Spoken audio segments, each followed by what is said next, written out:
From the pitch to the rink, from the pool to the court, Canadian women are making history in global competition. Let's look at how and why this matters for the future of Canadian sport. You suggested this topic the other day, Yes. And I thought, Yes, I did. Wow.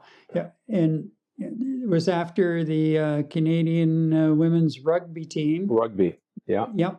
Now they lost, but, bang. What a run. Yeah, exactly. What a run. And that's they're going to be a team to deal with going forward, no question. And then we've had some real success in the pools lately, as far as swimming. World records. The Professional Women's Hockey League, and how well except for one city, I think it was New York, every one of them was profitable and almost selling out. Wow, it's just such a breath of fresh air to seeing the women doing well. You know what? Let me get off with the rugby. I mean, what a run! I watched a few of their games, more on a replay basis, but it was really, really impressive in terms of how these rugby players, the women rugby players, did in the recent World Championship. You're looking at it's a story. I mean, it's a real big story in terms of Canada being the Cinderella team playing against the Goliaths in this tournament. And Canada was considered a Cinderella team actually making it into the Final Four. They had their preliminary rounds. There were 4 divisions. There was 4 teams each, and they played a preliminary round, Gary, and they won that clean slate. 3 wins, no losses, no ties. So they ended up the top of their pool, and they were joined by England, New England, and France, the top 4 teams in the entire tournament. And much so that they outscored their opponents points for and points against 121, which is really, really incredible for a team like this. And you have to understand too, Gary, Canadian rugby is not. There are no professional leagues in Canada that the women play in. Most of these organizations that they play for are high end.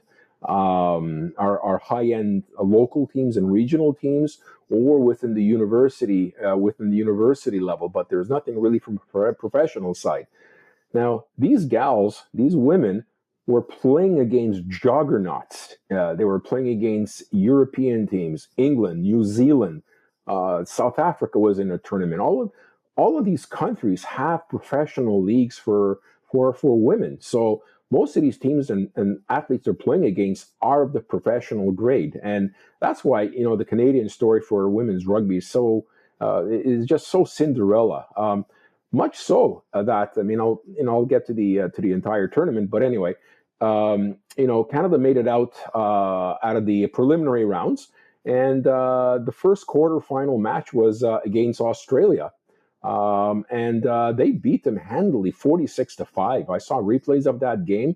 I mean, they had complete control of the game. And then their next game was against New Zealand. Now, New Zealand, when it comes to rugby, are kings, whether it's men or the women's teams. And of course, I watched part of the game. Always watched the New Zealand go through their haka routine, and the Canadian women just stared them down at the line, which really made me proud. And Canada was not expected to win that game. In fact, if you looked at the media, New Zealand was supposed to just skate circles and really beat them bad.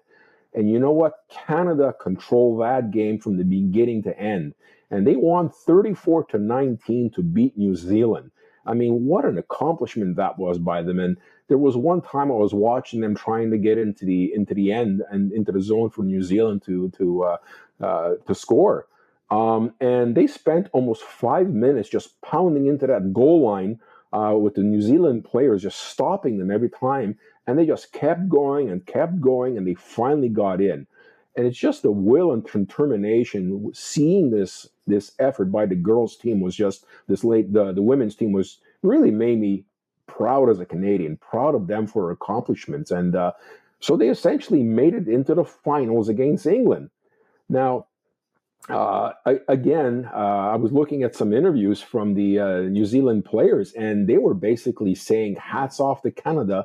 They were outplayed, they were outmatched, they were outthunk, they were out strategized. So, hats off to the players, hats off for the coaching staff to really get the entire team ready and motivated against New Zealand. And this past Saturday, of course, at 11 a.m. Eastern Time, Canada played against England for the finals. And of course, England, New Zealand were placed 1 and 2 in terms of them going into the final. Canada was not. And you know what? Canada scored first. You certainly did see a lot of nerves on these girls' faces because let's look at this. We're talking about some semi-pro, maybe a handful of pro players, and mostly amateur players from Canada playing against a juggernaut of England, which were mostly professional players. And they held their own. 33-13, they lost at the end of the day. But the admiration and respect from the fans at the stadium, which was sold out, by the way, again, I think there was something like 75,000 seats, of which Prime Minister Carney was an active participant. Yeah, they lost 33-13, but what a game. There was one point in the game where Canada was pressing. And you know what? I think 2 or 3 mistakes ended up being costly for Canada. Even when they were down 21-10, they just kept at it. They kept at it. So England won, but it wasn't a pushover. They really had to work for their championship. So at the end of the day, Canada ended up in second place. New Zealand played France for third place. They won 42-26. And here's the beauty of this, Gary. Okay, Canada, considered the Cinderella story of the entire tournament, the player of the year for with the World Rugby Federation for women, the player of the year is none other, out of Victoria, British Columbia, Sophie Degode. She won the Player of the Year award. So what does that tell you? I mean, what an esteemed level of respect by the governing body for rugby to recognize a player of such caliber amongst all of these countries that are just so prolific in rugby. So good on them. And not only that, with Canada's defeat of New Zealand, Gary, get this. Canada women's team is now ranked number 2 in the world. Wow. Wow. I am so proud. I got goosebumps. What an amazing accomplishment by these women. And by the way, the United States didn't make it out of the preliminary round and they're ranked 10th.